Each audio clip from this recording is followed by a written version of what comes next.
Dear students, आज का हमारा लेसन है जरासंध। इंद्रप्रस्थ में प्रतापी पांडव न्यायपूर्वक प्रजा पालन कर रहे थे। तभी युधिष्ठिर को उसके भाइयों और साथियों ने राजसूय करने की इच्छा प्रकट की कि आप या राजसूय करके सम्राट पद प्राप्त कर लीजिए। तो युधिष्ठिर ने इस बारे में सलाह करने के लिए कृष्ण को संदेश भेजा। श्री कृष्ण तुरंत आए और उन्होंने कहा कि मित्रों का कहना मानकर मैं राजसूय मैं सम्राट पद प्राप्त करूं, परंतु राजसूय तो वही कर सकता है जो सारे संसार के मनुष्यों का पूज्य हो और उनके द्वारा सम्मानित हो। तो आप इस विषय में मुझे सलाह दें। श्री कृष्ण ने कहा कि राजसूय तो तुम कर सकते हो, लेकिन मगध देश के राजा जरासंध ने सभी राजाओं को अपने अधीन कर रखा है और सभी उसका लोहा मान चुके हैं, उसके नाम से डरते हैं।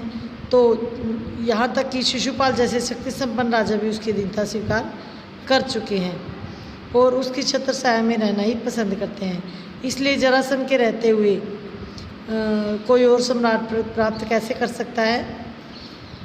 तो मैंने और मेरे बंधुओं ने जरासंध के विरुद्ध युद्ध किया। 3 बरस तक हम उसकी सेनाओं के साथ लड़ते रहे, पर आखिर हार गए। हमें मथुरा छोड़कर दूर पश्चिम द्वारका में जाकर अपना नगर और दुर्ग बनाकर रहना पड़ा। आपके साम्राज्याधीश होने में दुर्योधन और कर्ण को आपत्ति न भी हो, फिर भी जरासंध से इसकी आशा रखना बेकार है। बगैर युद्ध के जरासंध इस बात को नहीं मान सकता और जरासंध ने आज तक प्रजा का नाम जाना नहीं है, तो उसे हराए बिना राजसूय करना मुश्किल होगा। कृष्ण की ये बात सुनकर युधिष्ठिर बोले कि ठीक है, कि बिल्कुल ठीक सही कहा। इस संसार में कितने ही राजाओं के लिए जगह है, कितने ही राजा अपने राज्य का शासन करते हुए इसमें संतुष्ट रह सकते हैं। तो ये जो हमारी इच्छा है ये कभी पूरी नहीं होगी साम्राज्य को बढ़ाने की। तो इसलिए मैं इस विचार को त्याग दूंगा और जो मेरा राज्य है मैं उसी से संतुष्ट रहूँगा। उसकी ये बात सुनकर भीमसेन को अच्छी नहीं लगी। उसने कहा कि श्री कृष्ण जैसा नीति कुशल, मेरे जैसा शारीरिक बल और अर्जुन जैसे वीर जब एक साथ मिल जाने पर, हम तीनों एक साथ मिल जाएं, तो ऐसा कौन सा काम है जो हम नहीं कर सकते। यदि हम एक साथ चल पड़े तो जरासंध की शक्ति को भी चूर करके ही लौटेंगे। श्री कृष्ण ने और अर्जुन ने भी उनकी बात का पक्ष लिया, उसकी बात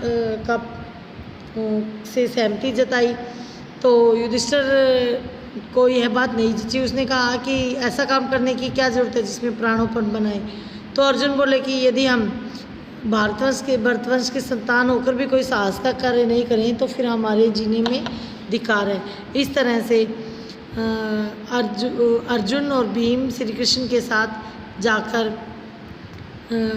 जाकर मगध देश में जाना तय हुआ और उन तीनों ने ब्राह्मण वेश धारण किया और मगध की ओर रवाना हो गए।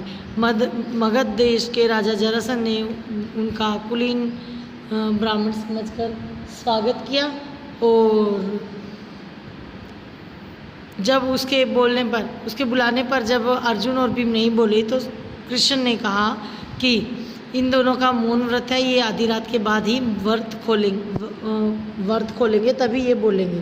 तो जरासंध आधी रात के बाद उनसे मिलने आया। तो जब उसने उनके रंग देखे तो उसे पता चल गया कि ये ब्राह्मण नहीं है। उसने सख्ती से पूछा कि कौन हो तुम, अपना परिचय दो।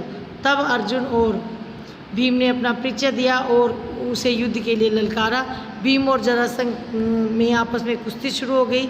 दोनों 13 दिन तक एक साथ लगातार लड़ते रहे, 13 दिन और 13 रातें। तो 14वें दिन जरासंध थक कर थोड़ा रुक गया। तो उसी समय श्री कृष्ण ने भीम को इशारा किया और फौरन जरासंध को उठाकर चारों ओर घुमाकर जमीन पर पटक दिया। इस प्रकार जरासंध का अंत हो गया और युधिष्ठिर ने राजसूय प्रारंभ किया। तो उसमें जब राजसूय यज्ञ में जब अग्र पूजा की बात हुई तो श्री कृष्ण की अग्र पूजा को